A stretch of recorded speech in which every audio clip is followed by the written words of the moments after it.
মাননীয় প্রধানমন্ত্রী অনুগ্রহ করিয়া বলিবেন কি, দেশের দক্ষিণাঞ্চলের উপকূলীয় এলাকায় ভৌগোলিক গুরুত্ব, জলবায়ু পরিবর্তনের ঝুঁকি, জলোচ্ছ্বাস, সাইক্লোন, প্রাকৃতিক দুর্যোগ এবং এই অঞ্চলের বিশাল জনগোষ্ঠীর অর্থনৈতিক মুক্তি এবং টেকসই উন্নয়নের নিশ্চিতকল্পে সরকার কর্তৃক পৃথক একটি উপকূলীয় বিষয়ক মন্ত্রণালয় গঠন করা হইবে কিনা, হইলে তাহা কবে নাগাদ বাস্তবায়ন করা হইবে? ধন্যবাদ মাননীয় স্পিকার। মাননীয় প্রধানমন্ত্রী। ধন্যবাদ মাননীয় স্পিকার, ধন্যবাদ মাননীয় সংসদ সদস্য আপনার প্রশ্নের জন্য। দেশের অপার সম্ভাবনায় সমুদ্র সম্পদের বিজ্ঞান ভিত্তিক টেকসই ব্যবহার নিশ্চিতকরণের মাধ্যমে সুনীল অর্থনীতির বিকাশ এবং জাতীয় সুনীল অর্থনীতি কর্তৃপক্ষ প্রতিষ্ঠার বিষয়টি বাংলাদেশ জাতীয়তাবাদী দল তথা বিএনপির নির্বাচনী ইশতেহারে রয়েছে। এছাড়া 2005 সালে তৎকালীন বিএনপি সরকার উপকূলীয় অঞ্চল নীতি 2005 প্রণয়ন করে, যা উপকূলীয় অঞ্চলের উন্নয়ন এবং সুরক্ষা একটি গুরুত্বপূর্ণ মাইলফলক। বর্তমান সরকার এমএসপি বা সমুদ্র অঞ্চল পরিকল্পনা কার্যক্রম এবং এ থেকে দেশের সম্ভাব্য অর্জিতব্য বিষয়াদি বিবেচনার জন্য ইতিমধ্যেই পদক্ষেপ গ্রহণ করেছে। সামুদ্রিক সম্পদ, মৎস্য, পর্যটন এবং পরিবেশ সংরক্ষণের মধ্যে সমন্বিত ভারসাম্য প্রতিষ্ঠা এবং সুনীল অর্থনীতি টেকসই ও দীর্ঘমেয়াদী উন্নয়ন নিশ্চিত করার লক্ষ্যে প্রয়োজন হলে 2026-27 অর্থ বছরেই প্রাতিষ্ঠানিক কাঠামো গড়ে তোলার বিষয়টি সক্রিয় বিবেচনাধীন রয়েছে। মাননীয় স্পিকার, ধন্যবাদ।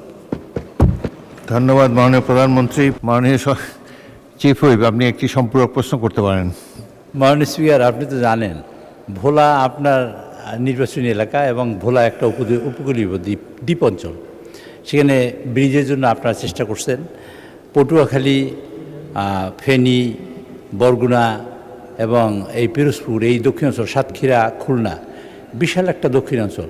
এখানে অর্থনীতি একটা বিশাল যোগান দিতে পারে।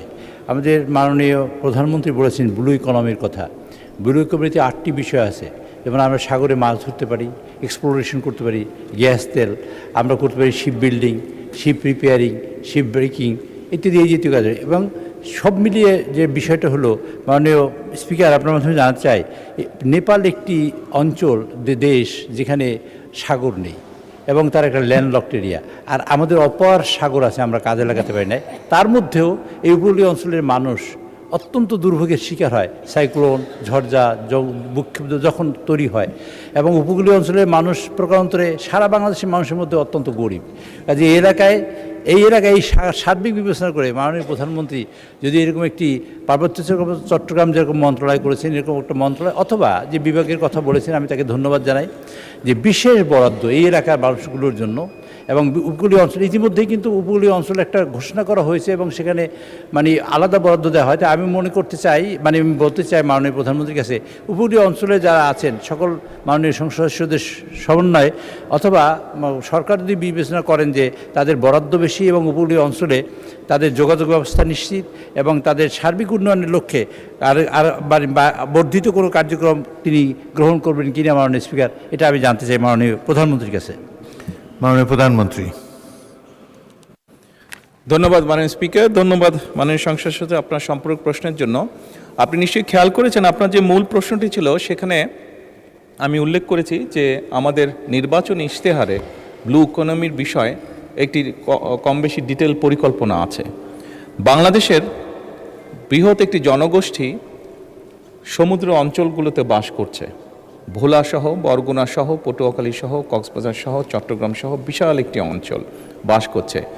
এবং খুব স্বাভাবিকভাবেই আমরা যদি এই ব্লু ইকোনমির বলতে যে সকল অর্থনীতি, যে সকল বিষয়গুলো এখানে আছে, সেগুলোকে যদি আস্তে আস্তে অর্থনৈতিক সম্ভাব্যতা বিবেচনা করে আমরা গড়ে তুলতে পারি, তাহলে অবশ্যই বহু মানুষের জীবনযাত্রার মান আমরা পাল্টাতে সক্ষম হব।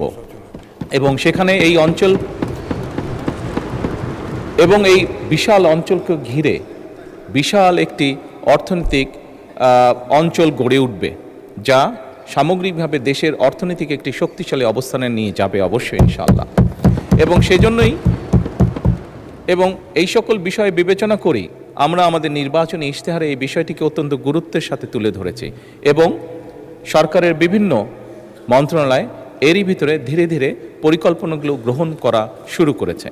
এটি যেহেতু একটি বিশাল বিষয়, সেই জন্য এটার ফল পেতে কিছু সময় লাগবে।